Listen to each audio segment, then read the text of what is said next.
What's up, YouTube, Facebook? Happy Tuesday. Welcome to the technically third episode of 30 Minutes or Less. I'm your host, Moi. Sorry about the episode Saturday. That was a little bit melodramatic, but it was just something that I needed to get off my chest. If you watched that, wrestling again, here at the Casa de Feltner with my son watching, again, WrestleMania 35. That's all he ever watches. But again, this is technically the third episode, and as you can see, I've got my "You're Killing Me" Smalls t-shirt on. Great movie, The Sandlot. If you've never watched it, you need to watch it, and then you need to crawl out from underneath the rock that you live in if you've not watched that. Just got home from work. Weird times right now. Very tough times. It is one of those periods in American history where it is going to test your resolve, test your faith. Every day is a day of just up and downs. I mean, heck, 1 second you'll be on the highest of highs, the next second you'll be the lowest of lows. It'll pick you up, knock you down, give you the 1-2 punch combo, but it is what it is. So, we're going to talk about a few things on today's episode. I'm not going to stick to the 8 p.m. every Tuesday night thing because that's like the most random time. And that's normally whenever I either watch TV or I'm playing my Xbox One or doing whatever. So I figured I would just film it now and get it out of the way. So pretty much we're just going to talk about a few different things. I know that last week that I said that we're going to talk about, my wrestling career as it pertains to ring announcing and what all I've gotten to do. We're going to branch off and talk about some other stuff. We're going to talk about some parenting stuff, what I have, been dealing with, my new adventures and things like that. We're going to be talking about some current events, and not in any specific order, but that's going to be the three topics that we talk about today. If you are one of my YouTube subscribers, I've got 10. I can't believe that. If you want to subscribe, hit that subscribe button, hit the share button on Facebook, do whatever you've got to do to get the word out there. I do appreciate you if you are watching this and if you've watched my past videos, and if you like them, thank you very much. So, off the top of my head, we're going to talk about some current events. CV, I don't know if I'm allowed to actually say the word, COVID-19, coronavirus, whatever, but it is just everywhere.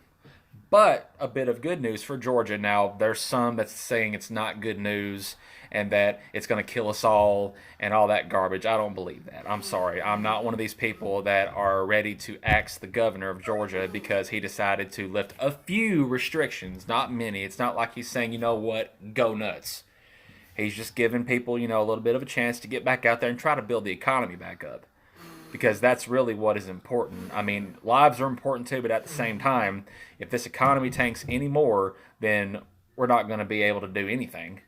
And a virus is going to be not the only thing that kills people. I mean, the suicide rates are up, the domestic violence rates are up, alcohol abuse, drug abuse, depression. Everybody is freaking out. And they're freaking out because this has predominantly attacked our way of life, attacked how we provide for our family, attacked how we live, how we spend money, how we make money. So if you're asking, am I one of the ones that endorse Governor Kemp for partially opening up things and at least allowing people to, maybe get back to work if they're self-employed people, if they cut hair and like that? If you're asking if I'm one of those people, yes, I am one of those people that I'm behind Governor Kemp, and I'm glad he decided to do something. So yes, I am very excited about that. Am I going to go out and run to the nearest beach crowded with about 3,000 people? No. Am I going to go right into a store crowded with about 1,000 people? No, I'm not. I'm going to pretty much do what I've been doing. I might go and renew my gym membership. That would probably be the one thing that I know that is going to be looked at as reckless. Oh my God, he can't go into a gym. But, like I said,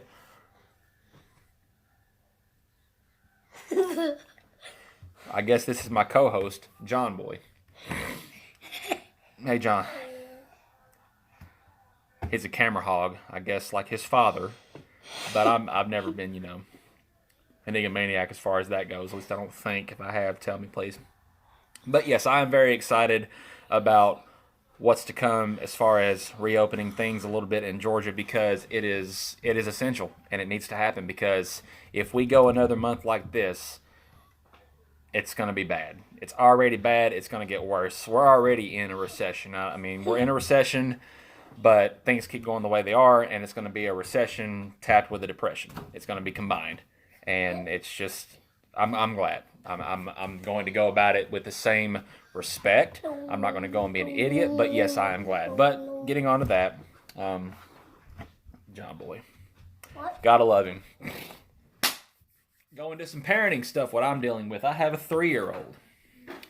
And every single day, every day, it is something new. Or every year or so, or 6 months or so, it's one of those things where you're having to constantly be up your game because you deal with new stuff. He's fixing to be 4 in about 6 months, I think. And now, our favorite thing that we're having to go through with now is the potty training game. Oh my God. To have to potty train during all this garbage. No. No. It's bad, because I can't get him to understand that poop goes in the toilet. Ain't that right, John Boy? Yep. Okay. So, why are you having such a hard time potty training? Because I want to hear your explanation. I don't know how to. Is that Yaya on your shirt? This is Hamilton Porter from Sandlot. This is not Yaya. Speaking of Yaya, if you're watching this, a friend of mine in the wrestling business, I saw on Facebook that he'd gotten in a car accident. He had his neck hurt, rear end. I think he got rear-ended. So if you're here listening to this, Yaya, I hope you get better soon. Take this time to rest and recuperate, and that way whenever we do get back at it in the wrestling sense of things, you'll be ready to go. Yeah, if you've never seen Yaya wrestle, you need to, because the kid is amazing. I mean, to be his age, trained at the George South School, High Spot School, I believe, in North Carolina, over in Charlotte, so really, really good kid. Sorry to get off on track, he just said Yaya, and it made me think about that. But, yeah, potty training. We're going with the putting underwear approach and trying to see if maybe that will ease him into wanting to take a dump in a toilet and not his underwear. So I'm trying to teach him. It's probably up to now, it is the toughest thing that I've ever tried to tackle as far as being a parent is concerned, but it is one of those things, and you take it in stride, and we do what we do. So John Boy, are you going to start pooping in the toilet? Yep. You sure? Yep. Okay. Well, the word of a 3-year-old. Is that Yaya? No, it's the Sandlot. He's white, and he's a freckled white kid. Yaya's a pretty good size not white person. He's a brown person. Don't say that. No. He's a nice guy. Anyways, my kid's obsessed with Yaya. I don't know why, but good grief. Anyways, parenting stuff, hard, it is what it is.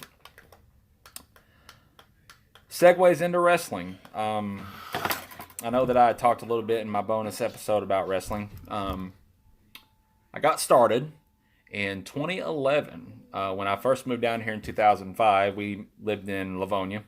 And we moved over, I think, about 2007, we moved to Franklin Springs, which is over towards Emmanuel College, which is right towards Royston. About maybe 10 minutes outside of the Royston city limits. Well, I remember that I saw a flyer for a wrestling show that was being filmed in the in the Cherry Street gym over there by Royston Elementary, and it was for Freedom Fight. I'm pretty sure it was 2007, and that was my first independent wrestling event here in Georgia. And I went to it, and I never will forget. The main event was Shadow Jackson and Simon Sermon in a steel cage, and it was a really good match. The whole card was good. I mean, there was guys like Slim J.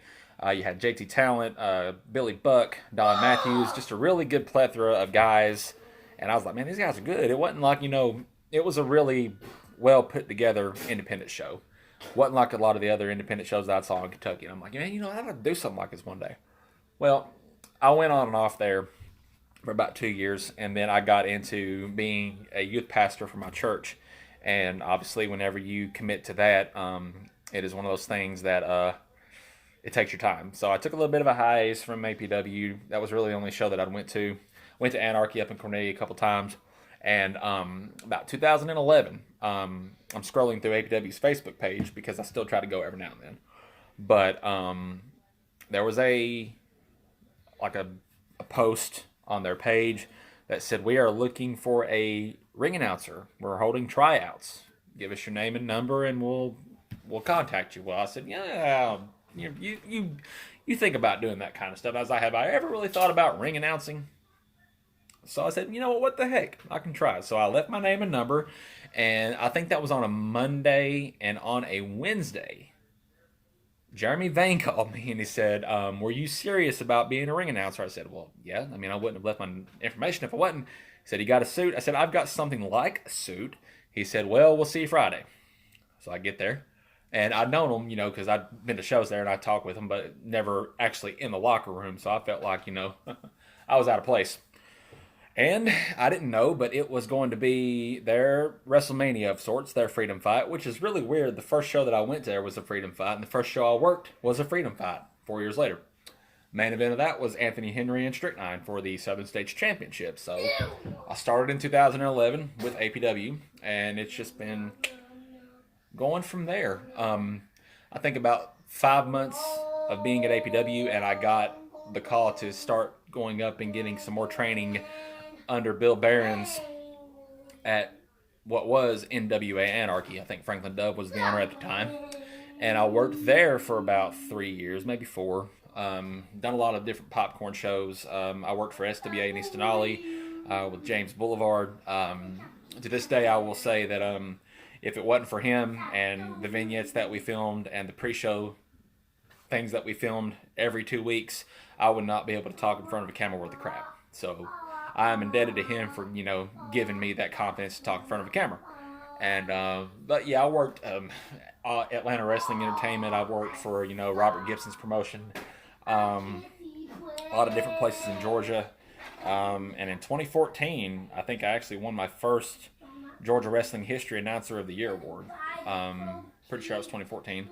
And started working with PWX in North Carolina. Worked a couple other shows in North Carolina. That's predominantly the one that I work, PWX and Pure.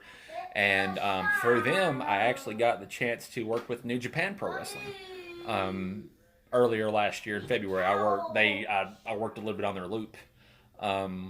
Worked a show in Charlotte and worked a show in Nashville at the War Memorial Auditorium, which is a really awesome venue.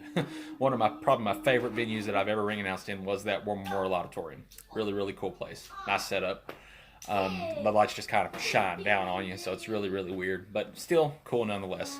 And since 2014, I've been fortunate enough to be voted by my peers for that same Georgia Wrestling History Announcer Award. Last year made my 6th consecutive title that I've been able to keep on the wall of champions. Well, not really that. And last year I was also able to get the Carolina Professional Wrestling Awards Announcer of the Year because Brett Warburton stepped down. And Brett Warburton's another one of my best friends in the business. He kind of took me under his wing, so to speak, and kind of helped me out and helped groom me. And even to this day, I ask him for advice. We cut up. We send messages probably every other day, if not every day. But yeah, I won that award because he stepped down. He kind of let me, take it, and I'm appreciative of that. But I also know that if he hadn't have stepped down, I wouldn't have won that award. And I am 100% okay with admitting that. I also worked for Southern Honor last year. A couple of shows. That was fun. Wasn't meant to be, but that's okay. Sometimes in this business, things don't always go the way you plan, but that's just the way it happens, and it's a learning experience, and you just wipe the dust off and go about your business. But yeah, June of this year will be my 9th year, and it's looking like it's going to be not a very eventful year because right now everybody's bookings are dried up. I think that with Kemp's order, a few of the smaller shows might be able to start. Not right now. They might bring back some NWA power tapings, maybe. But we still don't know. I mean, I'm from where I'm sitting. I say July, maybe July that they start slowly opening back up the vortex for wrestling shows. This one right here is freaking out. He wants to see a wrestling show so bad he can't stand it. I mean, we were actually able to go up to the building at APW in Royston last Friday. I got it arranged for us to go up there and let him play in the ring. And I really didn't understand how much I missed it until I got up in that ring and started walking around. I was like, man, I miss this crap so much. And I know that I'm probably not the only one. In fact, I know for a fact I'm not the only one. But whenever I got up in that ring and just walked around, it was like a shot of heroin. I was like, man, I cannot wait to get back in here and do this. I just cannot wait. It's going to be awesome. But yeah, wrestling is a big part of my life as well. In addition to family and God is a big part of my life. And with everything going on, the Lord has really sustained me through this. It hasn't been easy. I've had to get creative about how to make things work. But the Lord has He's really shown me that He's faithful. If we're faithful to Him, He'll be faithful to us. And He's shown me that. And because He is who He is, I still have a roof over my head. We have food in our pantry. We've got cars to drive. Thank God. We've got TV. My son's got everything he needs. And I'm just really thankful that He's carrying us through this storm, because as a country, we're all going through this storm. And it will end. Storms don't last forever. It can't rain forever. But at the same time, we are going through it. So just take the time to today. If I could leave you with one piece of advice, I know we kind of switch gears pretty quick, but that's kind of how my mind works. If there's one thing that I could tell you today, if you're going through it, instead of worrying and focusing on what you don't have, focus on what you do have, and focus on that and how you can build off of that. Because the old saying goes, "No use crying over spilled milk." When it's done, it's done. Just focus on what the Lord has given you and what you're able to grasp on. And that's just what I had today. Next Tuesday, episode 3. Technically 3. But you all be safe tonight. Don't go nuts Friday. Whenever everything starts opening up, don't go crazy next week when these restaurants start opening. Go and get you something to eat. And if you can do it safely, sit down and have you a burger at a diner. People, I guess they thought that nobody social distanced before. But it is possible to social distance and not be a complete creep. Keep your distance. Enjoy yourself. And be smart. And until next time, I'm Jonathan Feltner, and this has been 30 minutes or less. Y'all have a good one.